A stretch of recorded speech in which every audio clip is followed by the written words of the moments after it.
முருகா வெற்றிவேல் முருகா. வேலுண்டு வினையில்லை, மயிலுண்டு பயமில்லை. என் அன்பு தங்கமே, உன்னிடத்தில் உன் கைக்குள் இருக்கும் ஒரு உறவு இன்று வழிமாறி செல்லப் போகின்றது. இத்தனை நாட்களாக நீ எந்த உறவை, இவர் என்னுடைய உறவு, என்னை தாண்டி அவருக்கு வேறு எதுவும் இல்லை, என்னை முழுமையாக நம்பக்கூடிய ஒரு உறவு, நானும் அவரை முழுமையாக நம்பியிருக்கின்றேன் என்று உன்னுடைய அத்துணை நம்பிக்கையையும் வைத்திருந்த ஒரு உறவு இன்று வழிமாறி செல்லப் போகின்றது. அதற்கான நேரம்தான் இது. விதியின் விளையாட்டு ஆரம்பித்து விட்டது தங்கமே.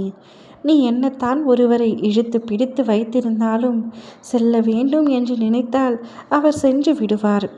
இன்று ஒருவரின் கரங்களை பிடித்து கொண்டு செல்ல போகின்றார். அதில் உனக்கு வருத்தம் இருக்கின்றதா இல்லையா என்பதை நீயே சொல். அப்படி யார் கரங்களை பிடித்து கொண்டு செல்ல போகின்றது? உண்மையை தெரிந்து கொள். நட்பாக ஒருவரின் மீது அதீத உரிமையாக இருந்தாய்.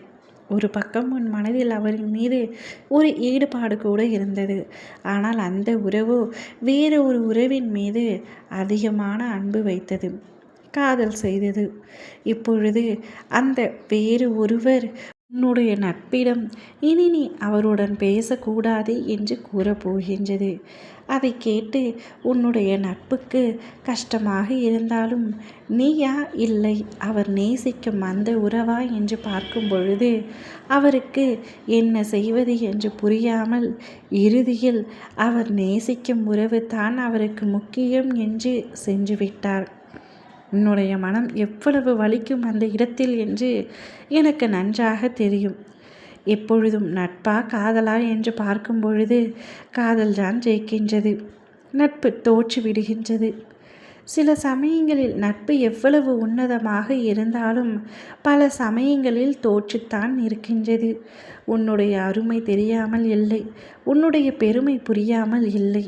நீ அவர் மீது எந்த அளவிற்கு நட்பு ரீதியாக அன்பு வைத்திருக்கின்றாய் என்று அனைத்தும் புரிந்த அந்த உறவு அவருடைய காதலுக்காக உன்னை தூக்கி எறிந்து சென்றுவிட்டது. மறுபடியும் உன்னிடம் வந்து நிச்சயமாக பேசும். ஆனாலும் அவருடைய அனுமதி இல்லாமல் உன்னிடம் பேச முடியாது. ஏனென்றால் அந்த அளவிற்கு அந்த காதல் உன்னுடைய நட்பின் மனதை மாற்றி கொண்டிருக்கின்றது, மாற்றி வைத்திருக்கின்றது. கவலை கொள்ளாதே தங்கமே. வாழ்க்கையில் அனைவரும் ஒவ்வொரு தூரம் வந்தவுடன் அவர்களின் இடத்தில் இறங்குவது வழக்கம்தான். அதே போலத்தான் இப்பொழுது உன்னுடைய நட்பும் காதல் என்ற இடம் வந்தவுடன் உன்னை விட்டு இறங்கிவிட்டது, உன்னை விட்டு விலகிவிட்டது. வாழ்க்கையில் அனைவருக்கும் ஒவ்வொருவர் முக்கியமானதாகத்தான் இருப்பார். உனக்கென்று ஒரு வாழ்க்கை இருக்கின்றது, அதில் ஒரு உறவு உன்னை தேடி வரப்போகின்றது. அப்பொழுது நீயும் அந்த உறவு தான் முக்கியம் என்று கூறுவாய். அதற்கான நேரமும் காலமும் கூடிய விரைவில் வரும். இப்பொழுது உன்னுடைய உறவு உன்னை விட்டு சென்று விட்டதே என்று வருத்தம் கொள்ளாதே. உன்னை தேடி ஒரு புது உறவு, உனக்கான உறவு சந்தோஷமாக வரும். அப்பொழுது அவரை ஏற்றுக்கொண்டு வாழ்க்கையை வாழ பழகிக்கொள். விட்டு சென்றவரை விட்டு விட்டு வரப்போகும் சந்தோஷத்தை வரவேற்க தயாராக இரு. ஓ முருகா, வெற்றிவேல் முருகா.